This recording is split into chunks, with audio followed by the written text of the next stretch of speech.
Hello everyone, this is Esperanza Honrales. I will discuss the following main topics: medium access protocols, the network layer and the Internet Protocol, IEEE 802 LAN standards. I'll discuss first the medium access protocols. There are two groups of networks.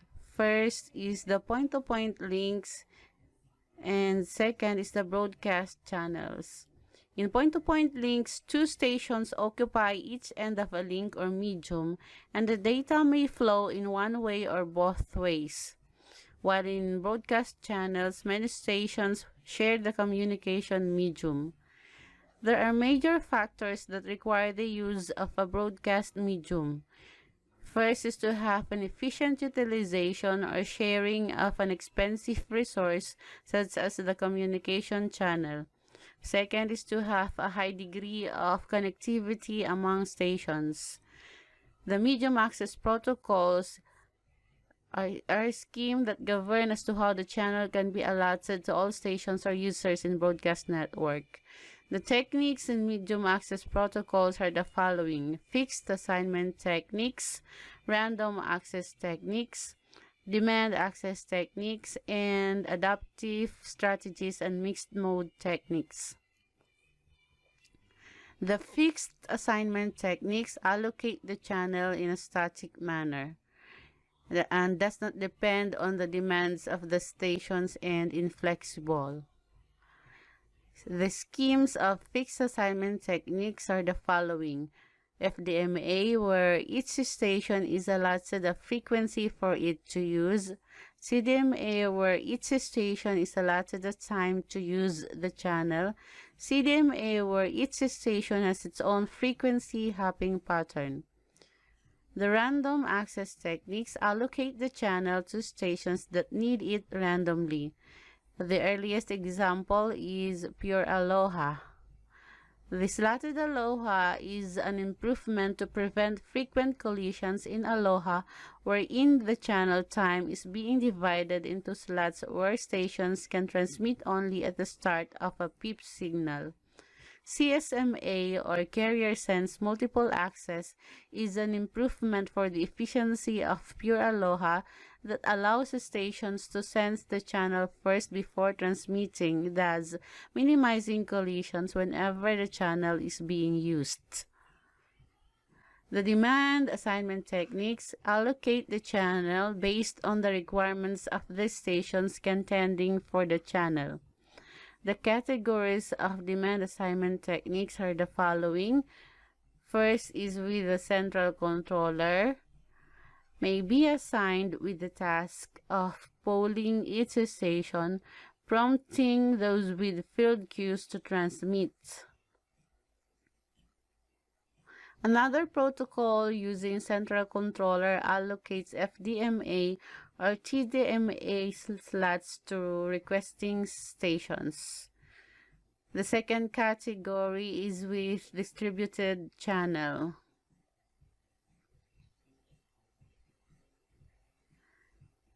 The control is distributed and requires all stations to execute the same algorithm for coordinating medium access. Examples are the following: Reservation Aloha, Round Robin Reservation Aloha, and FIFO Reservation Aloha.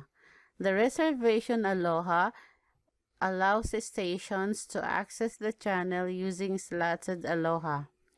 The Round Robin Reservation Aloha uses a TDMA channel assignment, but unused slots are given to active stations or stations with field queues. FIFO Reservation Aloha allows stations to reserve a slot before any data can be transmitted. The adaptive strategies and mixed mode techniques adapt to varying needs of the stations by implementing techniques that are a combination of those mentioned. Example: satellite system and reservation upon collision. The satellite system uses slotted Aloha for uplink and TDMA for downlink. Reservation upon collision. Stations access the channel like slots at Aloha, but when colliding stations encountered, the channel is allocated based on the reservations made by the colliding stations. The next topic is IEEE 802 LAN standards.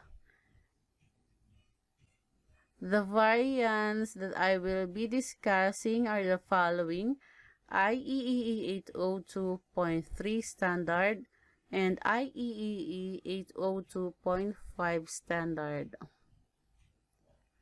The description or characteristics of IEEE 802.3 standard are the following. It specifies a family of bus networks operating in a moderate geographic site. The medium is accessed using the Carrier Sense Multiple Access Collision Detection Protocol. If a collision occurs, the colliding stations execute the binary exponential back-off algorithm. It starts at the speed of 10 Mbps for baseband signals. Maximum cable length depends on the wire type. Stations transmit frames using a specific format which contains the Ethernet address of the source and destination stations, error detecting codes, the data, and other overheads like padding, preamble, frame length field, and starting delimiter. The most popular flavors of IEEE 802.3 are the following: 10 base 5, 10 base 2, and 10 base T. The 10 base 5 and 10 base 2 use coaxial cable, while 10 base T use twisted pairs and is physically a star in terms of topology, but nevertheless, it operates like a bus topology. 64 bytes is the minimum frame size of IEEE that is being set so that transmitting stations located anywhere in the network will be able to detect any collision before it finishes transmitting a colliding frame. The IEEE 802.5 standard characteristics and descriptions are the following. It is also called token ring. It has a frame that is 24 bits only. The token circles around the ring until a station captures it. The stations wishing to transmit must capture the token by just changing a single bit and appending the remaining fields of the frame. Similar to CSMA-CD, the token ring frame also contains the destination and source address, the error detection field, and starting delimiter. The other fields in the token ring pertains to whether the frame is a token or a data-carrying frame, the presence of destination, whether it was able to copy the frame, the priority level of the frame, some routing information, and a host of other functions. The last topic will be the network layer and the Internet protocol. The network layer is concerned with moving packets from the source going all the way to the destination, choosing which path is appropriate. It handles differences as the packet traverses the different networks. It provides connection-oriented or connection-less services to the transport layer. Virtual circuit is used as the router for the flow of packets from source to destination. The datagram is another term for independent packets in connectionless service and may follow different routes during data transfer. The routing algorithm is used by network layers in finding the best path from source to destination. The non-adaptive algorithms are algorithms that assigns routes from stations A to Z in a static manner, while adaptive algorithms are algorithms that base the routing decisions on the current traffic and topology. Routers are is the device that routes packets and executes the routing algorithm, and may base its selected path on the information gathered from either only nearby or all routers. Information on metrics that are basis for path selection. First is the router-to-router distance. Second is the channel cost. The third is the number of hops. Fourth, the transmission time.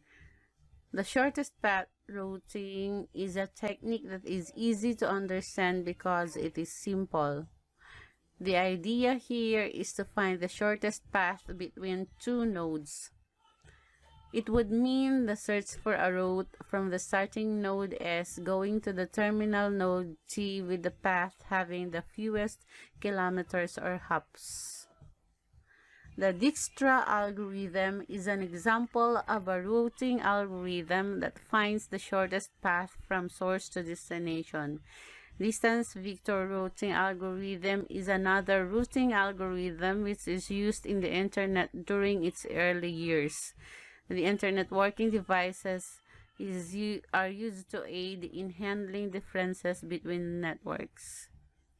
Internet working devices examples are the following: router, bridge, and repeaters. Router can translate packets from one type of network to another that may have a different protocol. It can be considered the most intelligent Internet working device and operates at the network layer, while the bridge operates in the data link layer, and it can store and forward data link frames from one LAN to another. The repeaters operates at the physical layer and basically strengthens the signal to minimize signal degradation and lengthens its reach. The Internet Protocol operates at the network layer of the Internet and connectionless service that provides a basic unit for data transfer. It also handles addressing, facilitates routing, and performs fragmentation. RFC 791 specifies the format of an IP datagram.